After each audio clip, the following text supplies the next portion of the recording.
Սիրելի ներկաներ, մինչ հանրահավաքի մեկնարկը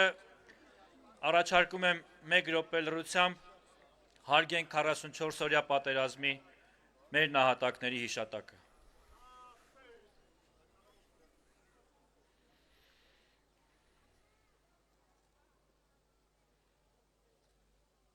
Շնորհակալ եմ։ Սիրելի Իջևան, իմ շատ սիրելի տավուշցիներ, ողջույն։ Այսօր տավուշը, ինչպես նախորդ մարզերում, մեզ ջերմ ու գրկաբաց ընդունել է իր բազմաթիվ համայնքներում։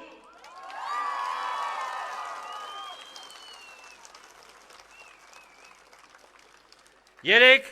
Վանաձորյան հանրահավաքում վարչապետը հայտարարեց ոչ բռնի, պողպատյա, հեղափոխության մեկնարկի մասին։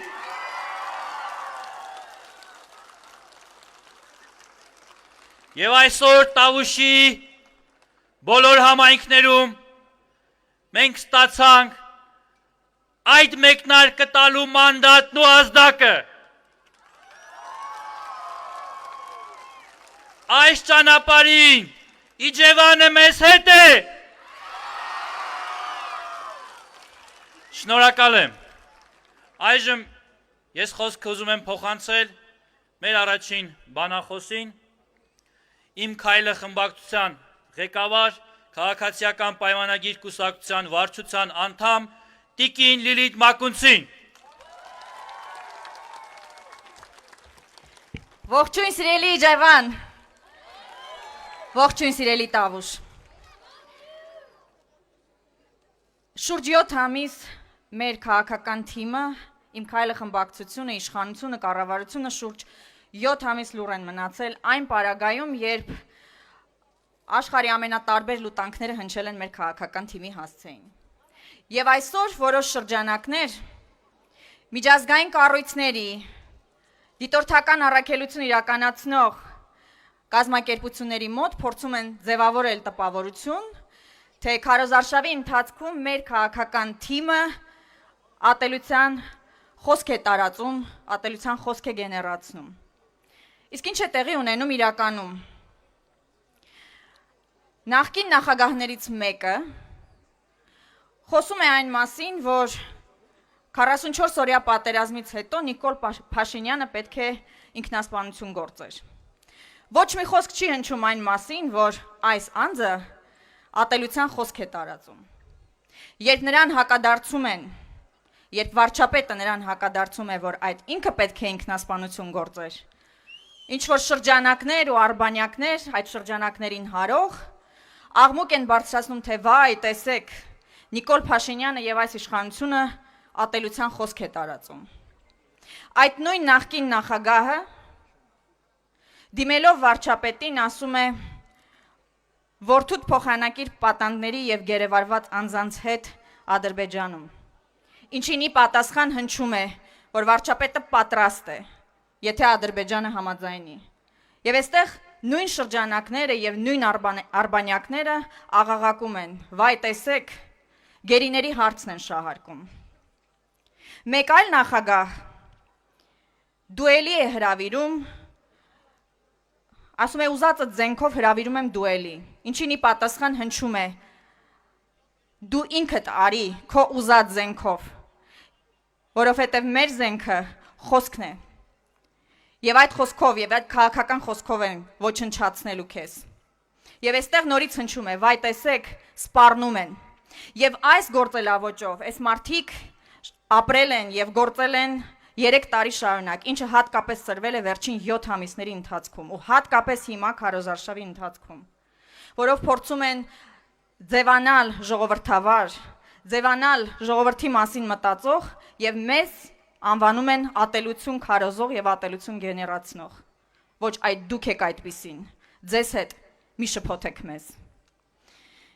Բայց սա երկրորդական հարց է և թերևս շատ անկարևոր, այն խնդիրներին, այն հարցին, թե ինչպես ենք մենք պատկերացնում Հայաստանի Հանրապետության ապագան հունիսի 20-ից հետո։ Եվ ինչպես ենք մենք հաղթահարելու Հայաստանի Հանրապետության անվտանգային մարտահրավերները, որոնք այսօր ծառացած են մեր առջև։ Եվ դրանի պատասխան մենք ասում ենք, որ մենք նպատակ ունենք առաջիկայում ձգտել, ձևավորել ժամանակակից պրոֆեսիոնալ բանակ։ Միևնույն ժամանակ ընդգծում ենք, որ այսօր 21-րդ դարում հատկապես միայն բանակով չէ, որ ապահովվում է պետությունների եւ ժողովուրդների անվտանգությունը։ Եվ դա է պատճառը, որ մենք նշում ենք, որ պետք է գործածվեն դիվանագիտական բոլոր միջոցները եւ պետք է զարգացվի դիվանագիտական աշխատանքը։ Եվ մենք պետք է բոլոր գործընկերների, բոլոր բարեկամ երկրների հետ գտնենք այն հատվող կետերը շահերի առումով, փոխշահավետ այն կետերը, որոնք կզարգացնենք եւ կկառուցենք հարաբերությունները։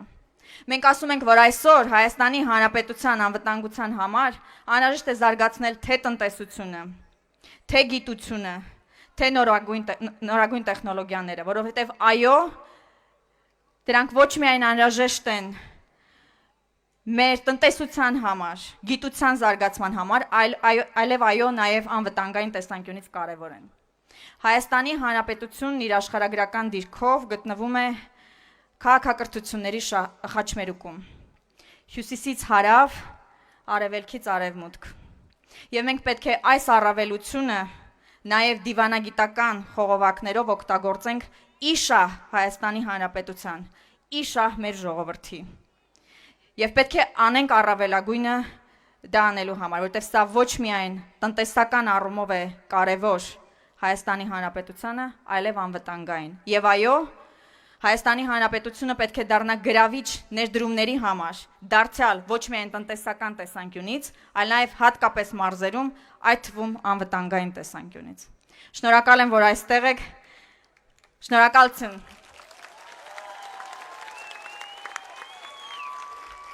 Շնորհակալություն։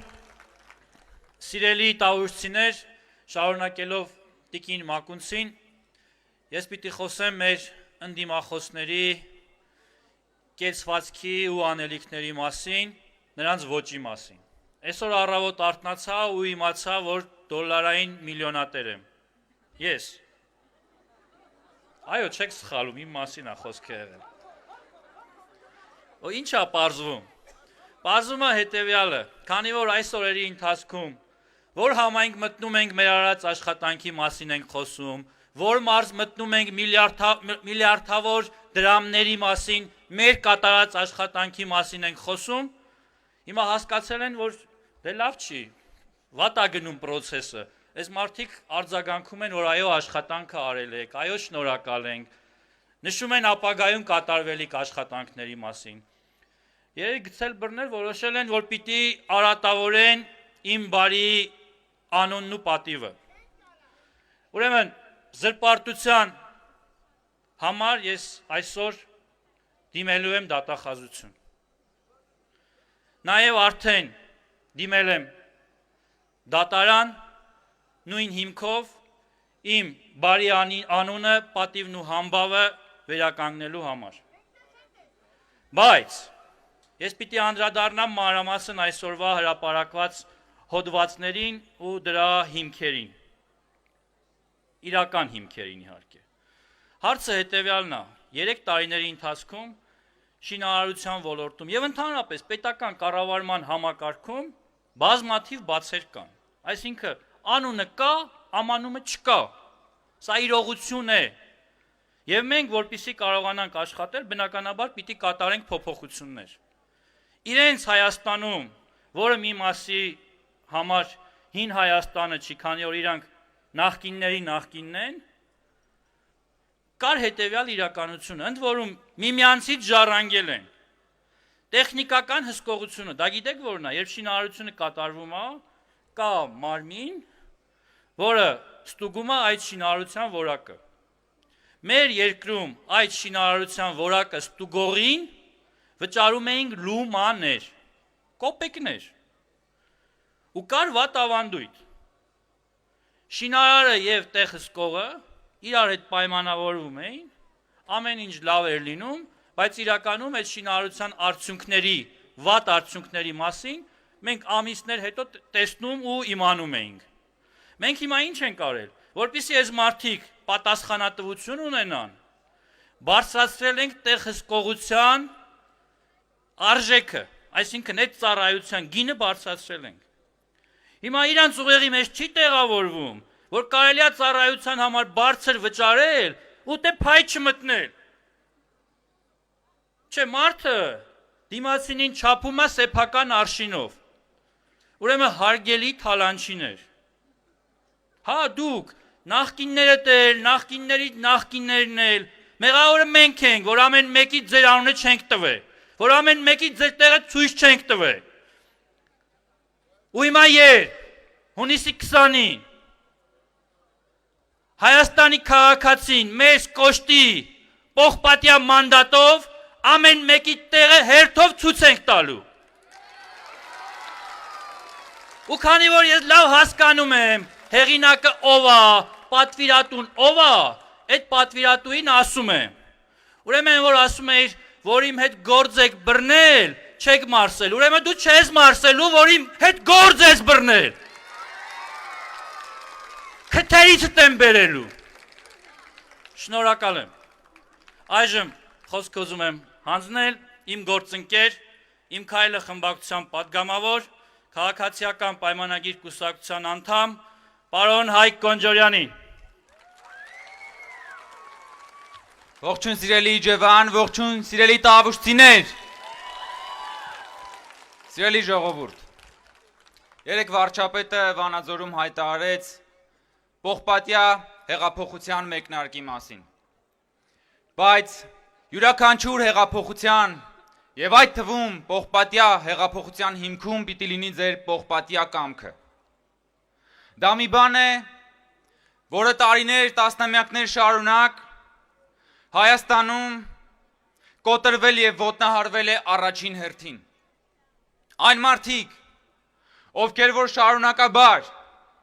Հայաստանում ընտրակեղծիքների ինքնակատարելագործվող մեխանիզմ են ստեղծել եւ գողացել ձեր իշխանությունը, դրանից առաջ նրանք գողացել են ձեր կամքը, կոտրել են ձեր կամքը եւ հունիսի 20-ին դուք նախ եւ առաջ պիտի ցույց տաք ձեր կամքի պողպատյա ամրությունը։ Սիրելի ժողովուրդ, յուրաքանչյուր իշխանության գործունեության արդյունքում նրա կատարած աշխատանքներին նայելիս կարելի է հասկանալ, թե այս իշխանությունը արդյոք մտածում է պետության մասին տասնամյակների, հնգամյակների, տարիների թե ամիսների չափույթով։ Մենք շատ հաճախ ենք խոսում այն մասին, որ եւ ժողովուրդն է խոսում մեր կառուցած ճանապարհների մասին, մանկապարտեզների եւ դպրոցների մասին։ Բայց ճանապարհը, բացի իր կիրառական նշանակությունից, շատ լավ ցույց է տալիս, թե այդ իշխանությունը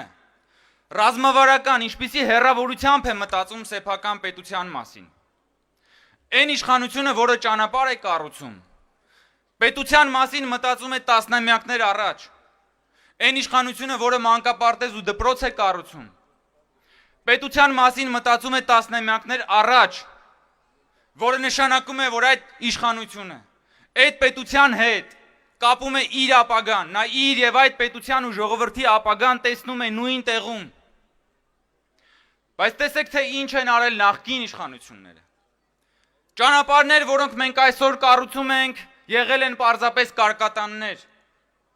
Մանկապարտեզներ, որոնք մենք այսօր կառուցում ենք, սեփականաշնորհվել են եւ ծառայել որպես բիզնես պրոյեկտներ իրենց համար։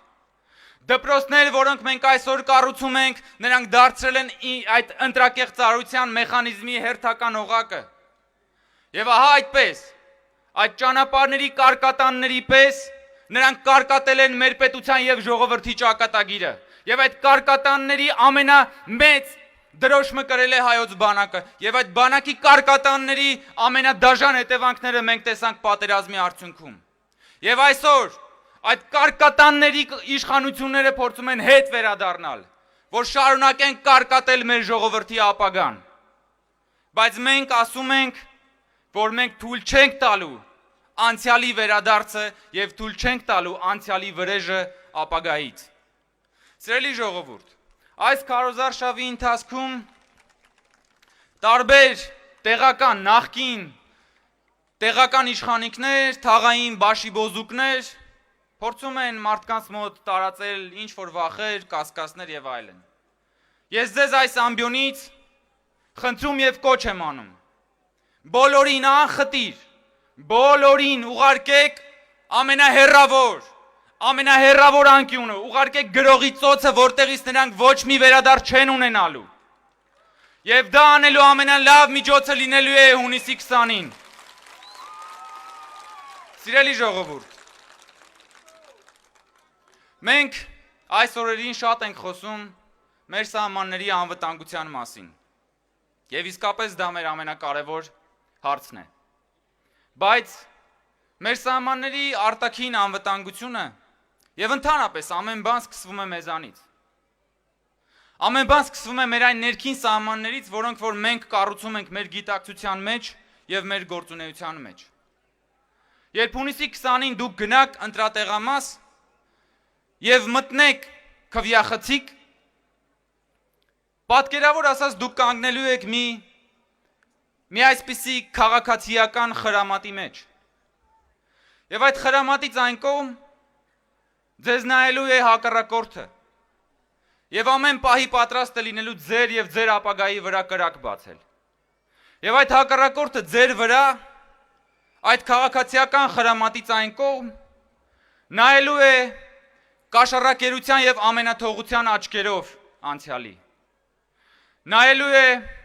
զորբայության եւ կրիմինալի աչքերով անցյալի։ Նայելու է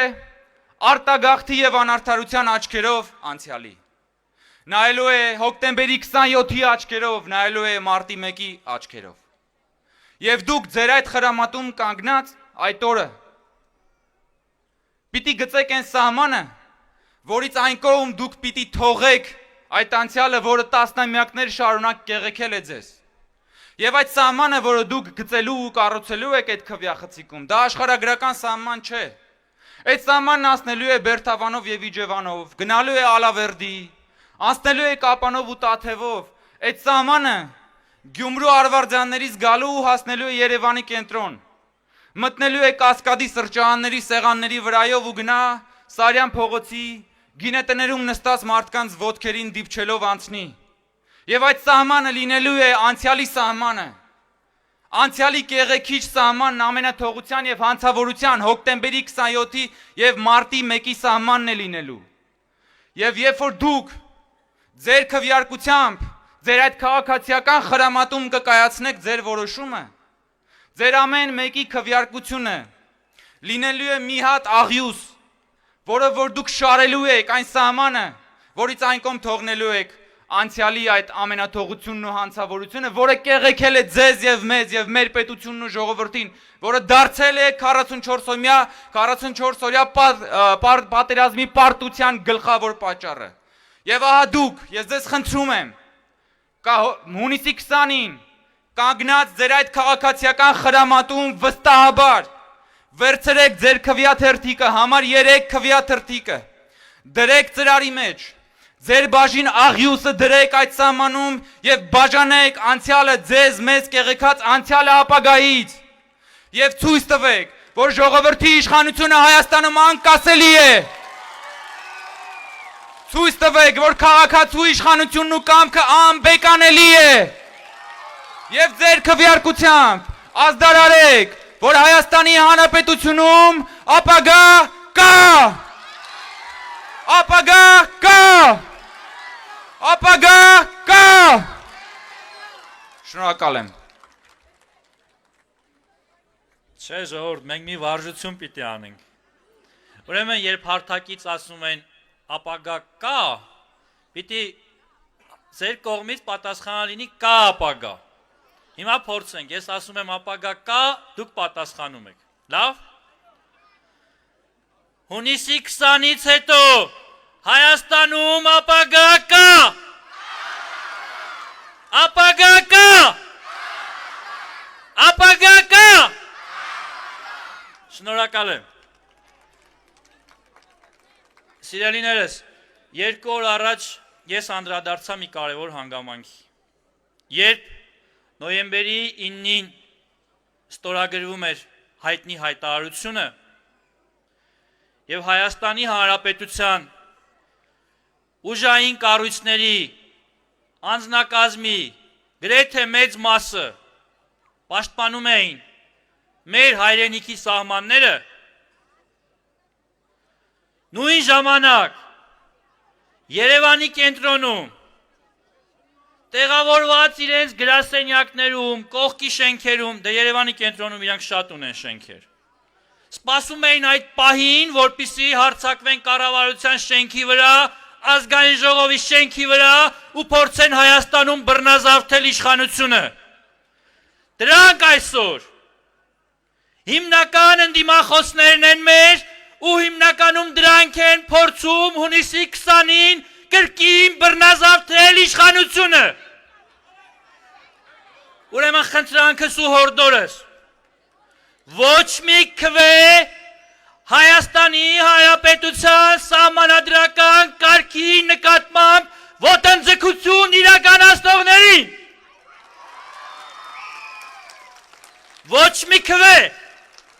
Դուք բոլորին գիտեք, դրանց ղեկավարում են ինչ-որ խերոսներ, անպատիվ պատիվ ունեցողներ, դրանց ոչ մի քվե։ Այժմ խոսքը փոխանցում է քաղաքացիական պայմանագիր կուսակցության անդամ, անվտանգության խորհրդի քարտուղար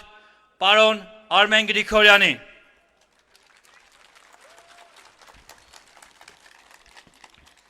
Շնորհակալություն։ Ողջույն Իջևան, ողջույն Տավուշ, ողջույն Հայաստան, ողջույն Արցախ, ողջույն Սփյուռք։ Սիրելի հայրենակիցներ, սիրելի ժողովուրդ, դուք գիտեք, որ նոյեմբերի 9-ից սկսած մեր քաղաքական թիմին ներկայացրել են աշխարհի բոլոր մեղադրանքները եւ անվտանգության առումով հարցականի տակ են փորձել դնել մեր գործողությունները։ Այդպիսի քայլեր են փորձել անել այն մարդիկ, որոնք իրենց կառավարման շրջանում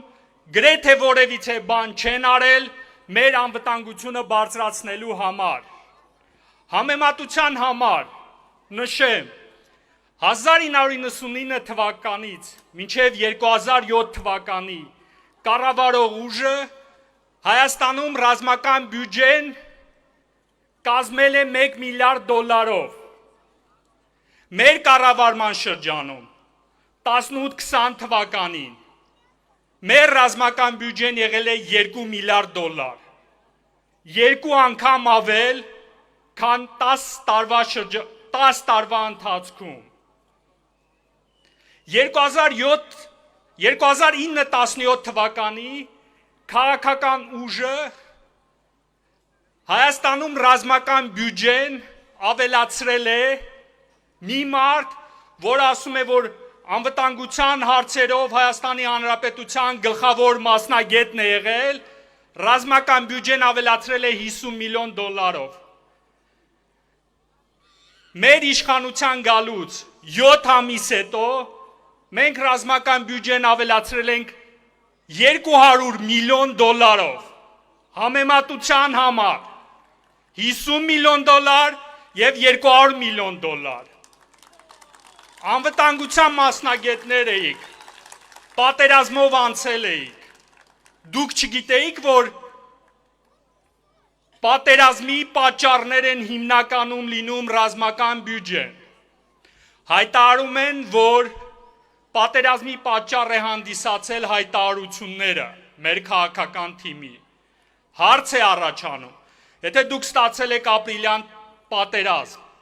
ապա 15-14 թվականին նշեք, թե ինչ հայտարարություն է կարել, որ դուք պատերազմ եք ստացել։ Այդ մարդիկ գիտեն, որ պատերազմի գլխավոր պատճառներից մեկը ռազմական բյուջեն է, բայց իրենց կառավարման շրջանում երբ Ադրբեջանը նույն 99-2007 թվականին իր ռազմական բյուջեն ավելացնում էր 3 անգամ,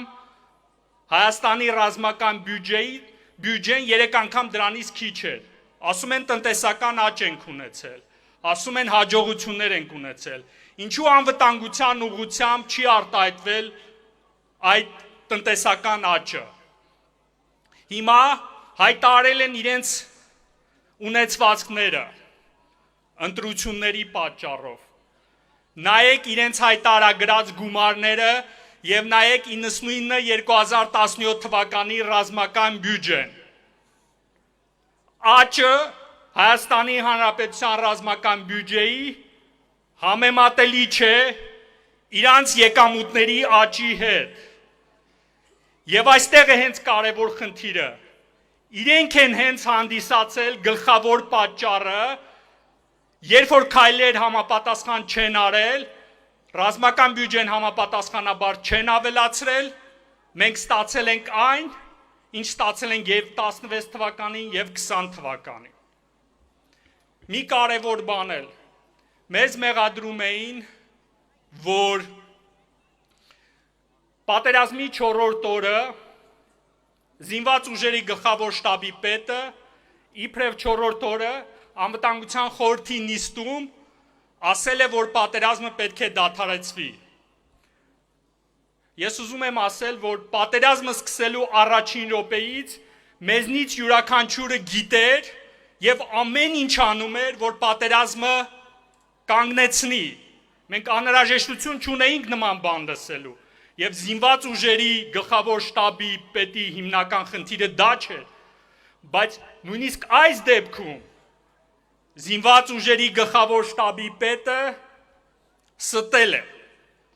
Մենք հրապարակել ենք այդ անվտանգության խորհրդի նիստի եւ արձանագրությունը եւ ձայնագրությունը եւ ամբողջ հայ ժողովուրդն է տեսել, որ նման բան չի եղել։ Ավելին, դեռ 2020 թվականի օգոստոսի 21-ին տեղի ունեցած անվտանգության խորհրդի նիստում զինված ուժերի գլխավոր շտաբի պետը մեզ ասում էր, որ արևելյան օպերացիոն ուղղությունով ոչ մի քայլ հետ մենք ջախջախելու ենք թշնամուն։ Դրանից 3-4 ամիս հետո պատերազմի արդյունքները արձանագրվելուց հետո նա հետ է կանգնել իր այդ խոսքերից եւ նոյեմբերի 17-ին մի հայտարարություն է տարածել, որի մեծամասնությունը կեղծիք է եղել։ Սիրելի հայրենակիցներ, մեզ մեղադրել են շատ բաներում, բայց մենք հետ ենք եկել ձեր հետ խոսելու, իրականությունը ներկայացնելու եւ հնարավորություն տալու դատելու, թե ովքեր ինչ քայլեր են արել, որպեսզի պատերազմը կանխեն, որտեղ պատերազմը կանխելու համար մենք արել ենք առավելագույնը եւ դիվանագիտական ուղղությամբ եւ ռազմական ուղղությամբ։ Նշել եմ, ռազմական ուղղությամբ $2 միլիարդ ենք ծախսել։ 99-2007 թվականի ռազմական բյուջեից 2 անգամ շատ։ Եվ սա նշանակում է, որ այդ ուղղությամբ մեր ջանքերը եղել է մաքսիմում։ Դիվանագիտության ուղղությամբ ձևակերպել ենք, որ Արցախյան խնդրի կարգավորումը պետք է ընդունելի լինի Երևանում, Ստեփանակերտում եւ Բաքվում։ Եվ սա լավագույն բանաձևերից մեկն էր դիվանագիտական ճանապարհով խնդիրը կարգավորելու։ Ես գիտեմ, որ բոլորիդ անհանգստությունը անվտանգության խնդիրներն են։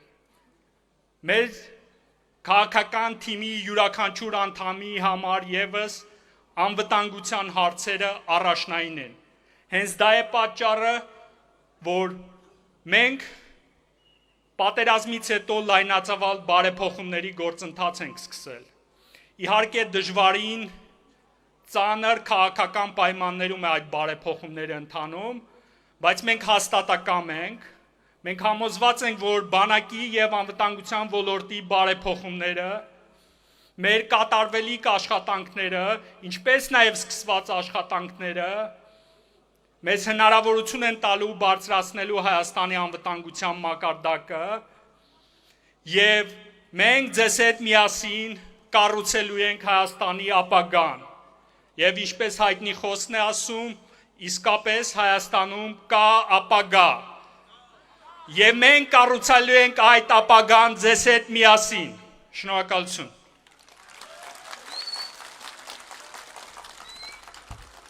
Սիրելի իջևան, հունիսի 20-ից հետո Հայաստանում ապագա կա։ Ապագա կա։ Շնորհակալություն։ Այժմ ես ուզում եմ խոսքը հանձնել Գերագույն խորհրդի պատգամավոր պարոն Վիգեն Խաչատրյանին։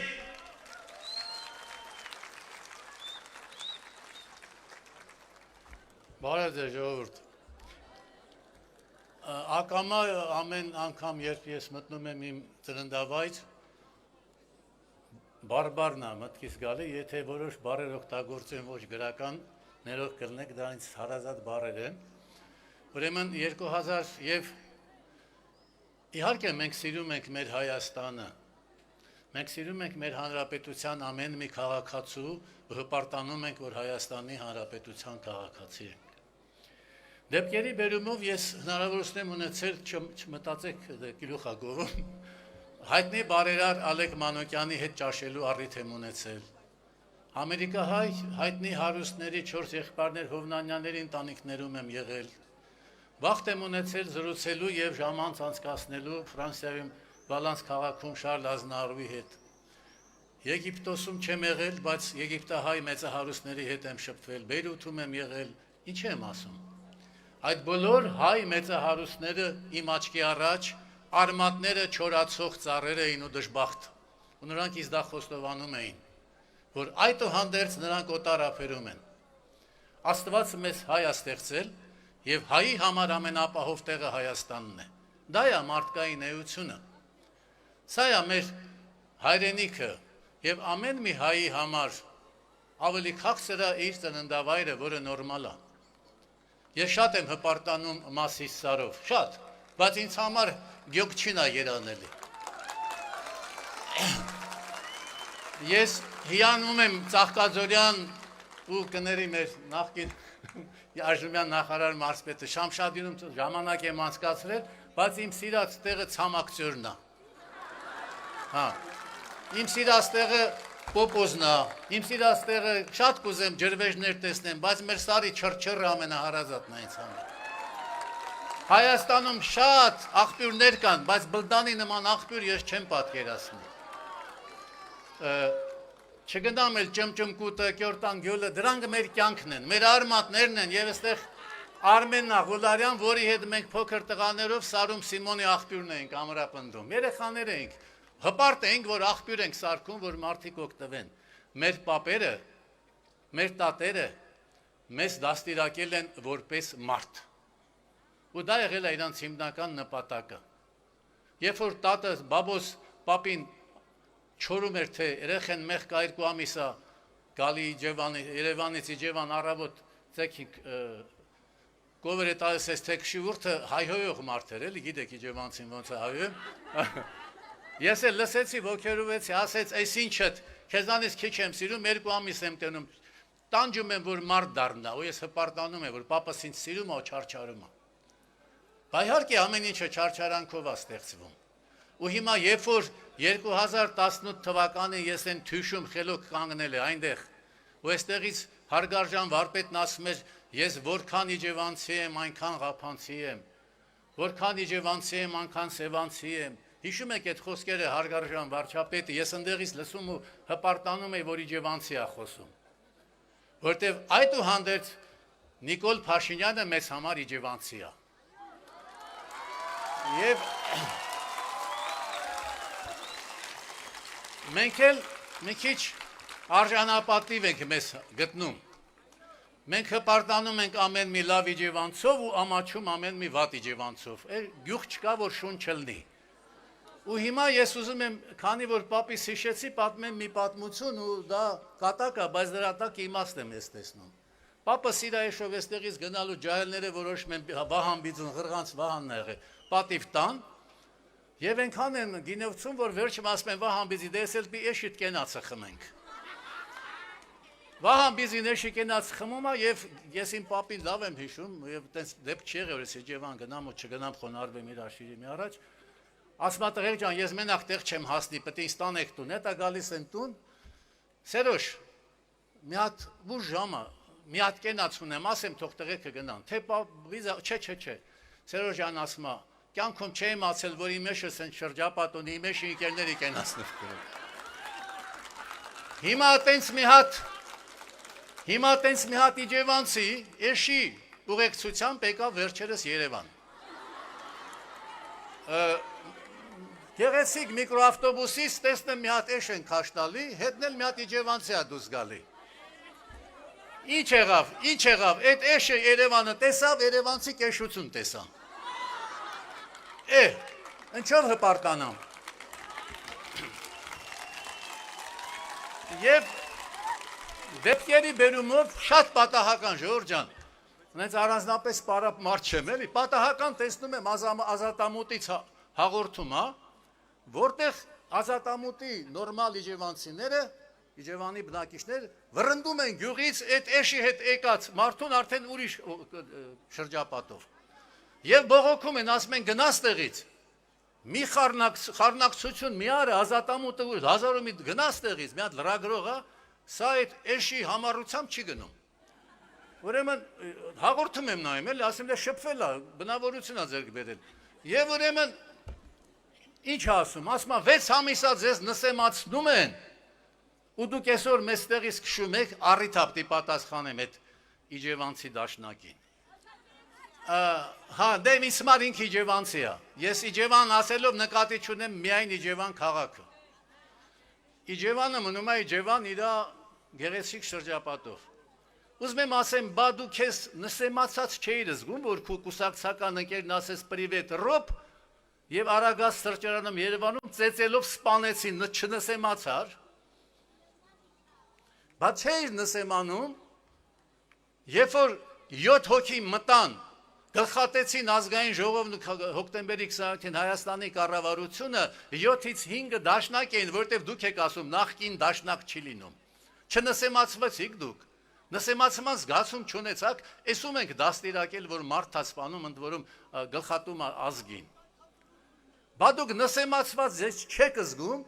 որ ժամանակին Նժդեհն ասել, որ դաշնակցությունը այդքան կարողություն չունի ազգը միավորի, բայց ուժ ունի ազգը պառակտելու։ Չեք նսեմացվում այդ խոսքերից։ Այն որ Շիրվանզադեն ասել է դաշնակցությունը փորձանք է լինելու հայ ազգի գլխին, նսեմացված չեք զգում ձեզ։ Պիտի զգաք, որ այն ինչ որ դաշնակցությունը անում է Սփյուռքում, Փառք ու պատիվ իրենց, լավ ու վատ գործեր են անում, լավն էլ գիտեն, վատն էլ։ 30 տարի եկել եք Հայաստան, որ ինչ անեք, որ մի հատ վարչապետի թեկնածու չունենաք, 136 տարվա կուսակցություն եք, մի հատ վարչապետի նորմալ թեկնածու չունենաք, որ մրցակցի, էտում եք մեզ փորձանք լինելով փորձանք դեմ տալի մի հատ, որտեվ Հանրապետության նախագահ Լևոն Տեր-Պետրոսյանը 2007 թվին ներողություն խնդրեց հայ ժողովրդից, որ Հայաստանը բերել Ռոբերտ Քոչարյանին, որը դարձել է փորձանք, ես շարունակեմ, հետո արհավիրք դարձավ մեր ժողովրդի գլխին, վկա այդ պատերազմը։ Ռոբերտ Քոչարյանն ու Սերժ Սարգսյանը ես չեմ ուզում ինքնասպան լինեն, բայց չոք են ու ներողություն խնդրեն, որ հանրապետությունը այսօրը գցեցին ու ոնց որ ասում են ձայն բազմած, ձայն աստծո, ժողովուրդն ասեց պատերազմը Նիկոլի ջեբը գցեցին, ովքեր։ Ինչի։ Այդ որ գեղեցիկ խորհրդատուները ասում են Ռոբիկին գնա, ասա 3 հարց տամ, թուղթը վերցրեք, մատիտը վերցրեք, դուք այդ մարդուն թուղթը գրիչով պատկերացնում եք մի բան գրելուց։ Ուրեմն Ընդ որ բաները, մեքենաները արտասահմանյան սկսեցին գալ, Մոսկվիչներ կար, Իջևան չխկլպիտո է,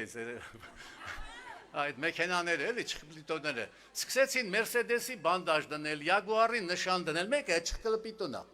Հիմի սրան ինչ խորհուրդներ տալիս են, հենց սկսում է խոսել, այդ տյունինգը վերանում է։ Որովհետև այդ մարդը, ես հստակ ասում եմ ու կարեկցանքով եմ ասում,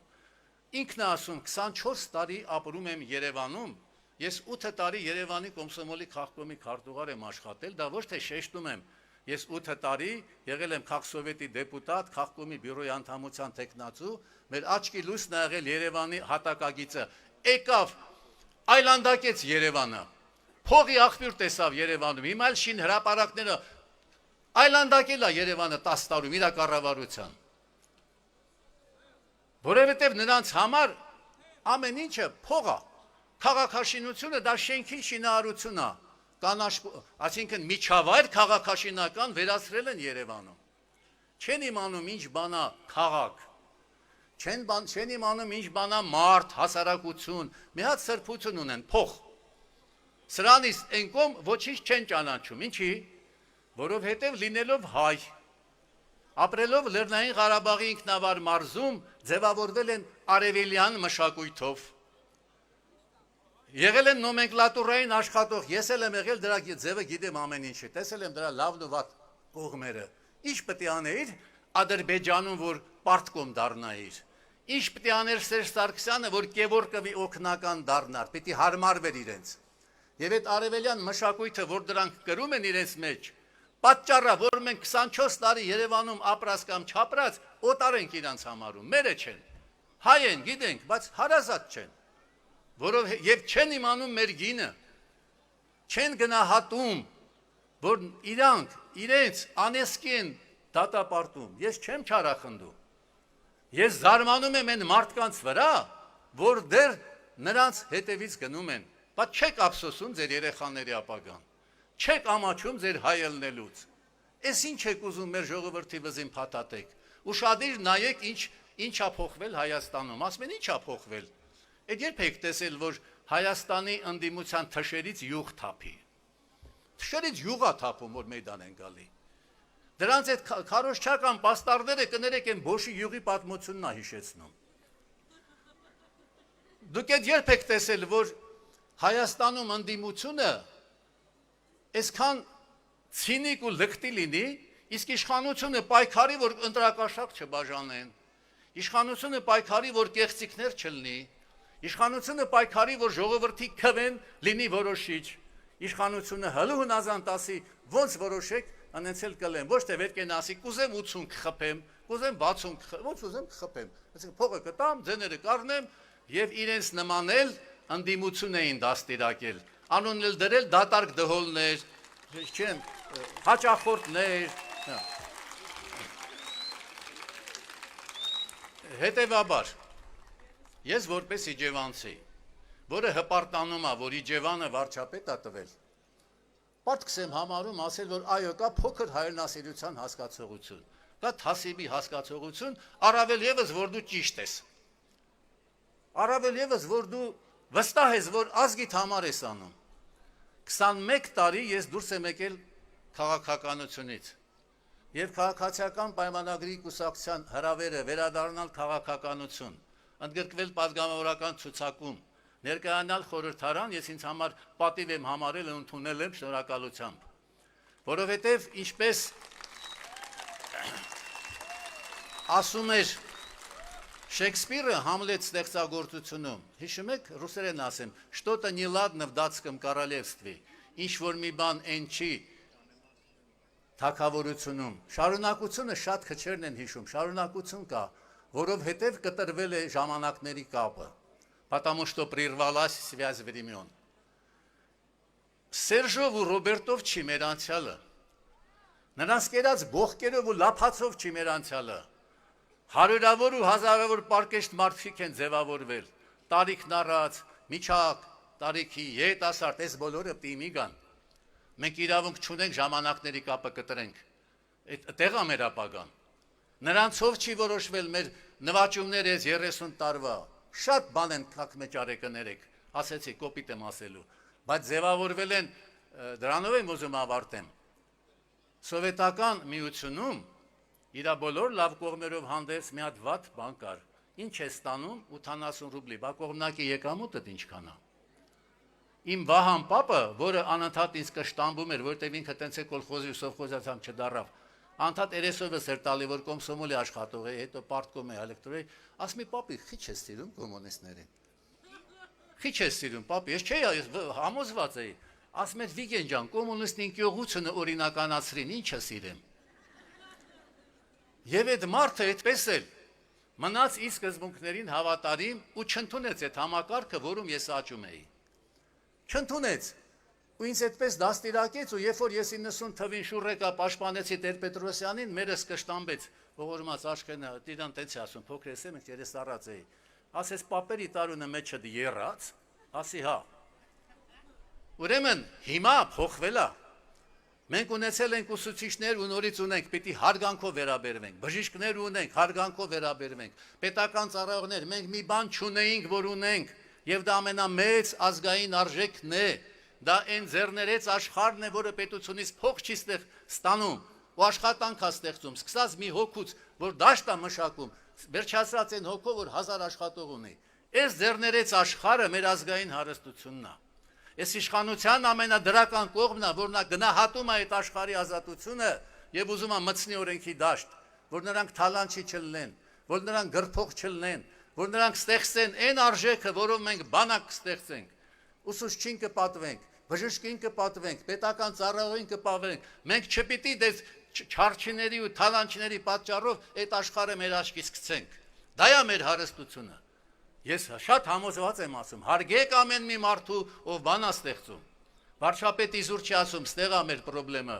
աշխատել է պետք ամեն մեկին։ Մարդ կա, որ ի վիճակի չի, բնության կողմից եւ այլ, պիտի օգնենք այդ մարդուն, բայց այն որ ուժը տեղն է, հնարավորությունը տեղն է, պիտի ստեղծի, պիտի ազատ, բայց ո՞դ կարա ստեղծի, երբ որ ազատություն ունի, երբ որ օրենքի առջև բոլորը ավարտում եմ հետեւյալով։ Հիմնական մեր նպատակը քաղաքական թիմի արմատախիլ անել համակարգված կոռուպցիան Հայաստանում, որովհետև ցանկացած ազգ ունի սերուցք։ Երբ որ պետությունում տիրում է կոռուպցիա համակարգված, ազգի սերուցքը մնում է հատակում։ Մեկը ծնվում է որպես լավ գիտնական, մեկը որպես լավ գեներալ, մեկը որպես լավ, չգիտեմ, ֆերմեր, կարևոր չի։ Երբ որ կա համակարգված կոռուպցիա, ազգի սերուցքը մնում է հատակում, իսկ նրանք, ովքեր բարձանում են վերև, դրանք կան, դրանք հասարակությունը նրանց ընդունում է որպես տականքներ, որովհետև սպասարկում են գող ավազակների։ Մեր նպատակն է այնպիսի մթնոլորտ ստեղծել, որ մեր վերացնել այդ զահարմարը, որ ազգի սերուցքը վերև բարձրանա, բանակ ունենանք հզոր, տնտեսություն ունենանք, կրթություն, այդ բոլորը մարդն է ստեղծում։ Եվ ես Նիկոլ Փաշինյան վարչապետի քաղաքական գիծը ամեն կերպ պաշտպանելու են, որովհետև նա մեր ազգով ապրում։ Նա այդ ազգի սերուցքն է ուզում տեսնի, ոչ թե գտնում է, որ իշխանությունը պիտի իշխի։ Նա գտնում է, որ իշխանությունը պիտի սպասարկի եւ մենք շատ լավ ձեզ սպասարկելու ենք։ Շնորհակալություն։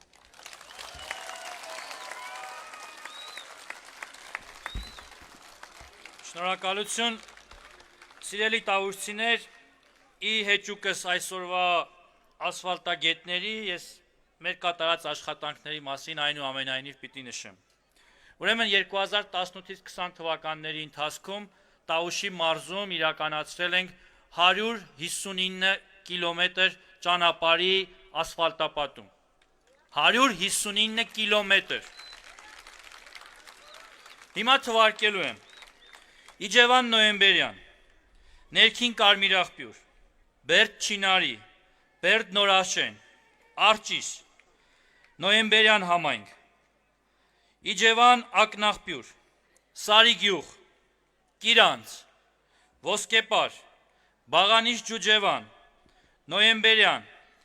Կողբ Բերթավան, Ոսկեպար Բաղանիս, Ներքին Կարմիրաղբյուր, Նորաշեն Չորաթան, Դիլիջանի վթարված կամուրջ, Հաղարծին հովք, Իջևան Խաշթառակ, Ոսկեպարի Իջևանի միջպետական ավտոճանապարհային հանգույց, Հովք Իջևան, Իջևան Գետահովիտ, Նորաշեն Մովսես, Դիլիջան, Կողբ Բերթավան, Դիլիջանի օղակաձև հատված, Դիլիջան Վանաձոր, մոտեցում Մակարավանքի հուշարձանին, Բերքաբեր, Իջևանի մայիսի 28 փողոց։ Իդեպ հավելեմ, որ մայիսի 28 փողոցի շարունակության մրցույթը արդեն ավարտվել է, բանակցությունների փուլում է։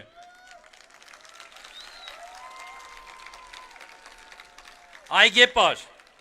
Բերթավան, Պարզ լիճ, Այգեհովիտ, այսքան աշխատանք է կատարվել 3 տարվա ընթացքում։ Միայն ճանապարհաշինության մասին է խոսքը, քանի որ այսօր խոսք գնաց ասֆալտապատումից ու ճանապարհաշինությունից, ես ճիշտ համարեցի, որ դրա մասին խոսեմ։ Այժմ խոսքը ուզում եմ հանձնել Տավուշի նախկին մարզպետ, բարձր տեխնոլոգիական նախարարության նախարար պարոն Հայկ Չոբանյանին։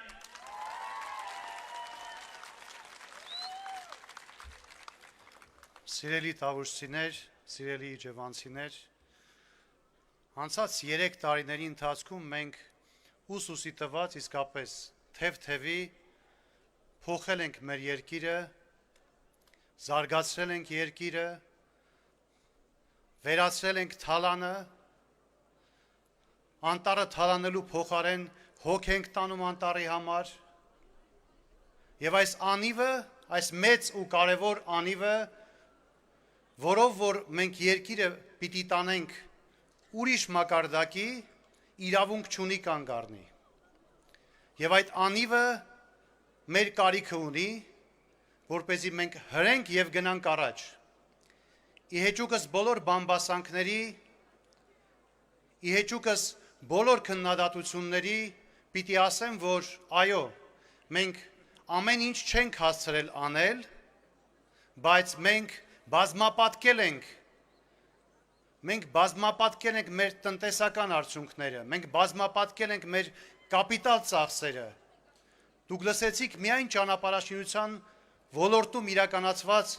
աշխատանքների ծավալը։ Ասեմ ձեզ, որ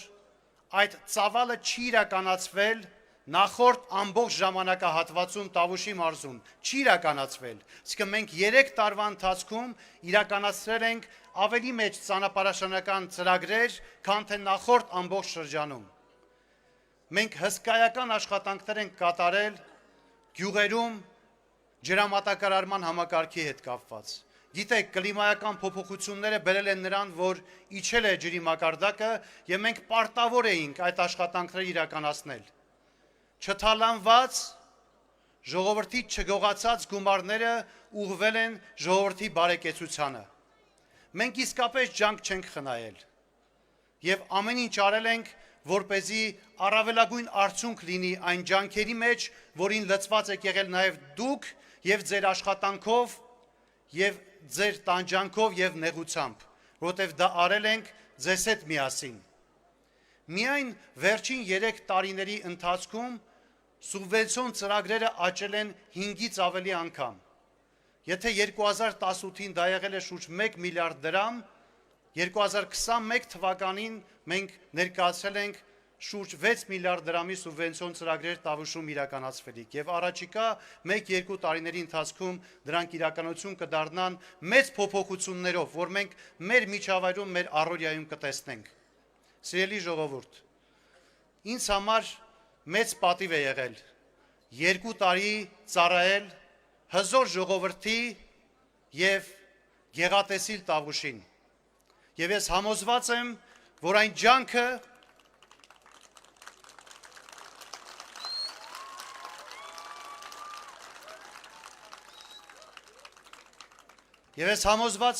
այն ջանքը, այն ոգևորությունը եւ այն մեծ եւ ջերմ սերը, որ եղել է եւ կա մեր միջև, պիտի օգնի մեզ եւս մեկ կարևոր հաղթանակ տանելու հունիս 20-ին։ Ի գործ եւ հաղթանակ բոլորիս։ Շնորհակալություն։ Սիրելի Տավուշ, այժմ ժամանակն է, որ ես խոսքը հանձնեմ Հայաստանի Հանրապետության վարչապետ Նիկոլ Փաշինյանին։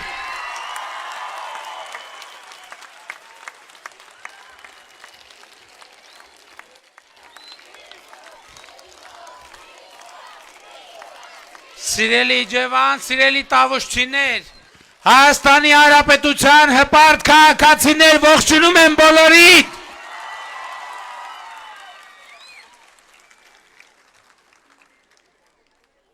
Մենք այսօր հերթական հաղթական օրն ենք անցկացնում այս անգամ Տավուշի մարզում։ Այս քարոզարշավի ընթացքում Հայաստանի հրապարակները նորից լցվում են, Հայաստանի քաղաքացին նորից մեկտեղվում է եւ Հայաստանի քաղաքացիական ուժը կենտրոնանում է հունիսի 20-ին վճռական որոշմամբ Հայաստանում քաղաքացիական իշխանությունը վերահաստատելու համար։ Եվ այսօր ինչպես ամենուր ես շատ բարձր եմ գնահատում հետևյալը 2018-ին դրանից առաջ, դրանից հետո մենք էինք դուխ տալիս Հայաստանի Հանրապետության քաղաքացուն, այսօր քաղաքացին ժողովուրդն է մեզ դուխ տալիս եւ դա չափազանց կարեւոր է։ Այսօր այ Գեհովիտում ես լսել եմ խոսքեր մի պատշաճ տարիքով մի տղամարդուց, որի անունը չասրի էլ իմանամ, որովհետև խոսքը շատ հուզիչ էր, նա ինձ ասեց հետևյալը, նա ասաց, ես քեզ ուզում եմ շնորհակալություն հայտնեմ, որ դու ես ընթացքում հանուն Հայաստանի տարել ես բոլոր վիրավորանքները եւ թույլ չես տվել, որ Հայաստանում այդքան զոհերից հետո մի կաթիլ արյուն թափվի։ Այս խոսքերը իսկապես տպավորվել են եւ շատ մեծ ուժ են տվել։ Եվ այո, այս հանգրվանը, որին մենք հասել ենք այսօր, լավատեսության հաղթանակ է, որովհետև թվում էր, թե նոյեմբերի 9-ից հետո Հայաստանի պետությունը, Հայաստանի ինքնիշխանությունը, անկախությունը, քաղաքացիությունը պիտի փլուզվի, բայց մենք միասին կարողացանք այդ դաժան փորձությունից հետո կանգնած մնալ ոտքի վրա եւ այսօր մենք բարձր եւ հպարտ ասում ենք, այո, Հայաստանի ժողովուրդը կանգուն է, Հայաստանի քաղաքացին կանգուն է, Հայաստանի Հանրապետությունը վճռական է եւ Հայաստանի Հանրապետությունում կա ապագա։ Եվ մենք դա միասին պիտի ապացուցենք հունիսի 20-ին։ Մեղավոր ենք մենք արդյոք պատերազմի մեկնարկի համար։ Այո, մենք մեղավոր ենք պատերազմի մեկնարկի համար, որովհետև պատերազմը մեկնարկեց այն ժամանակ, երբ Ադրբեջանը, որը արդեն 20 տարի, 15-20 տարի հայտարարում է, որ ռազմական եթե խաղաղ ճանապարհով չլուծի Ղարաբաղի հարցը, ռազմական ճանապարհով լուծելու է։ Այս մասին նա ասում էր 2005 թվին, 8 թվին, 10 թվին, 13 թվին, բայց պատերազմը սկսեց 2020 թվականին։ Ինչու էր նա այն ժամանակ հայտարարում եւ չէր սկսում։ Մի պարզ պատճառով նա տեսնում էր, որ ունի ժամանակ սպասելու եւ ընդհակառակը, ինչքան սպասի, Հայաստան այնքան կթուլանա, Ադրբեջանը այնքան կուժեղանա։ Նա պատերազմը սկսեց այն պահին, երբ հասկացավ, որ եւս մի քանի տարի սպասելով նա այլևս չի կարող հասնել ցանկալի արդյունքին, որովհետև եթե տարբերություն նախկինի Հայաստանը թուլանում էր, Ադրբեջանը ուժեղանում, 2018 թվականից հետո Հայաստանը մեծ տեմպերով զարգանում է։ 2019 թվականին մենք աննախադեպ տարի ենք ունեցել Հայաստանի Հանրապետությունում։ Հայաստանը Եվրասիական տարածաշրջանում գրանցել է ամենամեծ տնտեսական աճը։ 2019 թվականի արդյունքներով մենք $1 միլիարդ ավելացրել ենք Հայաստանի պետական բյուջեի եկամուտները։ Մենք 2019 թվականին 1,200,000 մարդու կամ աշխատավարձ, կամ թոշակ, կամ նպաստ բարձրացրել ենք։ 2019 թվականին եւ 20 թվականին Հայաստանում կառուցվել են տասնյակ 100 կիլոմետրերով ճանապարհներ, որ տարիներով, տասնյակ տարիներով 30-40 տարի չի վերանորոգվել։ Այսօր խոսվեց մայիսի 28-ի փողոցի մասին։ Վերջին անգամ, երբ որ մայիսի 28-ի փողոցը նորոգվել է, ես 5-րդ կամ 7-րդ դասարանում եմ եղել։ Այսօր մայիսի 28-ի փողոցը վերանորոգվել է եւ մետաղագործների թաղամաս տանող ճանապարհը ես հիշում եմ, մենք մետաղագործների թաղամասում բնակարան էինք ստացել եւ քայլելով գնում էինք եւ այդ ջրափոսերը այդտեղ գոյություն են ունեցել 1989 թվականից եւ 2021 թվականին 30 եւ ավելի տարիների մեջ առաջին անգամ կամ եթե ճանապարհի նորմալ վիճակը հաշվի առնենք, երևի 40-45 տարվա մեջ առաջին անգամ մենք կունենանք Իջևանի ամբողջ Իջևանը համարյա երկայնքով հատող փողոցը բարձր կարգի ճանապարհ։ Բայց ես էլի ուզում եմ ասել, որ մենք այո, կառուցել ենք հարյուրավոր դպրոցներ եւ մանկապարտեզներ, մենք կառուցելու ենք հարյուրավոր դպրոցներ եւ մանկապարտեզներ, բայց մենք դա չենք արել քվեի համար եւ չենք անում քվեի համար, մենք դա անում ենք մարդու համար, մենք դա անում ենք քաղաքացու համար, մենք դա անում ենք ձեզ համար, որովհետեւ մենք ուզում ենք, ես ասել եմ, մենք ուզում ենք, որ մեր քաղաքացին լինի անկախ եւ մենք այսօր լինելով իշխանություն մենք ունենք այդքան ուժ կանգնելու ձեր առաջ, ասելու, որ մենք պատրաստ ենք մեր ջանքերը ներդնել Հայաստանի ապագայի գործում, բայց էլի ասում ենք որոշումը ձերն է։ Եթե դուք որոշեք, որ մենք պետք է հեռանանք, մենք կհեռանանք։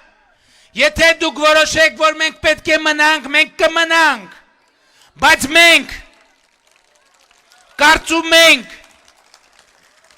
որ հունիսի 20-ին մեր գնալու եւ մնալու խնդիրը չէ։ Հունիսի 20-ին ձեր մնալու կամ գնալու խնդիրն է։ Եվ ես ուզում եմ, որ Հայաստանի քաղաքացին որոշի, որ ինքը մնալու է, որ ինքը շենացնելու է, որ ինքը ապրելու է, որ ինքը հաղթելու է։ Եվ հունիսի 20-ին այդ հաղթանակի առաջին քարը պիտի դրվի։ Այսօր մեզ մեղադրում են ամեն ինչի մեջ, բայց մենք Հայաստանը եւ Ղարաբաղի հարցի բանակցային գործընթացը ստացել ենք մի վիճակում, երբ դա շատ նման է մի օրգանիզմի, որը երկար տարիներ կաթիլ թունավորվել է, կաթիլ թունավորվել է, հյուծվել է, թունավորվել է եւ ի վերջո հայտնվել է մահամերձ վիճակում, հայտնվել է մեր գրկում։ Եվ մի հիմա մեզ ասում եմ, տեսեք, մենք բերեցինք, հասցրեցինք Ղարաբաղի հարցի բանակցային գործընթացի մասին է, տո եթե կուզեք նաեւ մեր զինված ուժերի մասին է։ Բերեցինք, հասցրեցինք, բայց ահա նրանց գրկում տեղի ունեցավ աղետ այդ օրգանիզմի հետ։ Իսկ ինչպիսի վիճակում ենք մենք ստացել Ղարաբաղի հարցը։ Ստացել ենք մի վիճակում, երբ որ Ղարաբաղը դուրս է գցվել, դուրս է մղված եղել բանակցային գործընթացից։ Երբ որ Հայաստանը Եվրոպայում անվտանգության Ստամբուլյան խարտիայով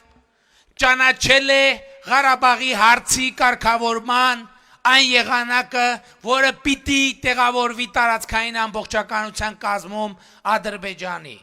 Ստացել ենք մի վիճակում, երբ որ Մեղրին, Ղազախի շրջանները, Շուշին առանձնացված Լեռնային Ղարաբաղից եւ դրված Լաչինի եւ իրենց ասածով օկուպացված տարածքների շարքում։ Ստացել ենք մի վիճակում, երբ որ Սերժ Սարգսյանը ինքը հարցազրույց է տալիս խոստովանելով, որ Հայաստանն ասում էր 7 շրջանները վերադարձնում եմ քեզ Ադրբեջան, իսկ Ադրբեջանը ասում էր ոչ։ Եվ հիմա էլ մի ձայնագրություն են հրապարակել, որը իբր պիտի դառնար կոմպրոմատ իմ վրա, բայց հանրային արձագանքը ուղիղ հակառակն էր։ Սա նշանակում է երկու բան։ Այդ մարդիկ, որ մեզ մեղադրում են, թե մենք լավ չենք հասկացել Ղարաբաղի հարցի էությունը կամ բանակցային գործընթացի բովանդակությունը,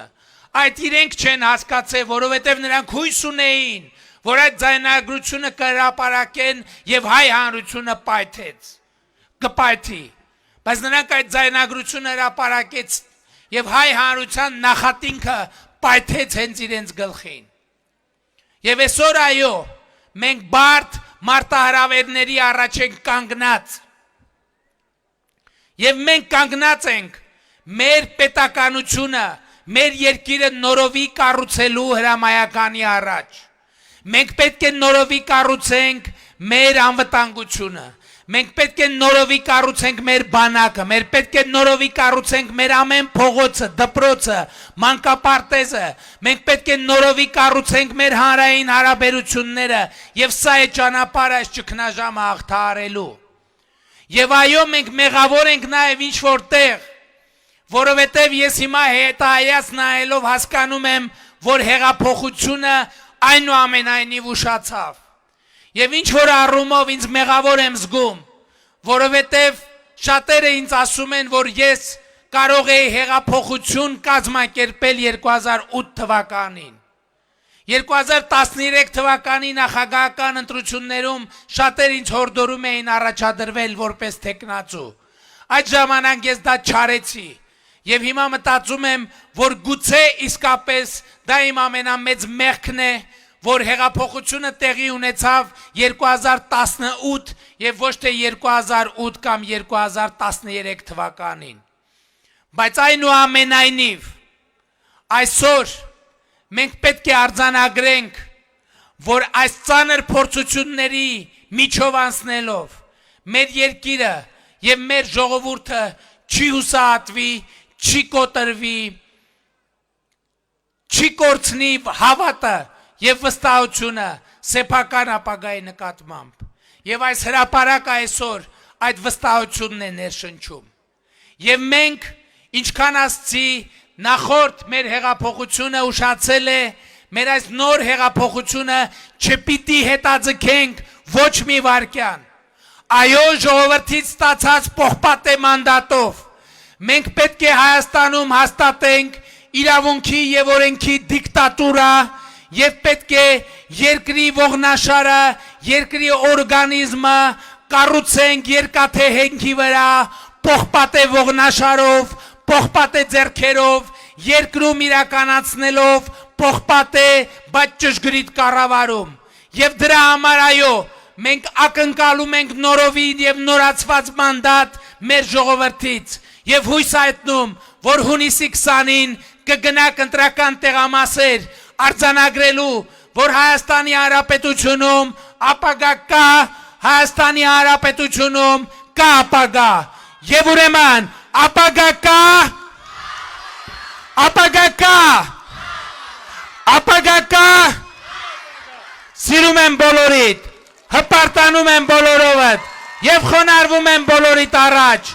եւ առաջարկում եմ մեր վերջին օրերի ավանդույթով այս հզոր հանրահավաքը վերափոխել հզոր երթի Իջևանի կենտրոնական փողոցներով։ Շնորհակալ եմ։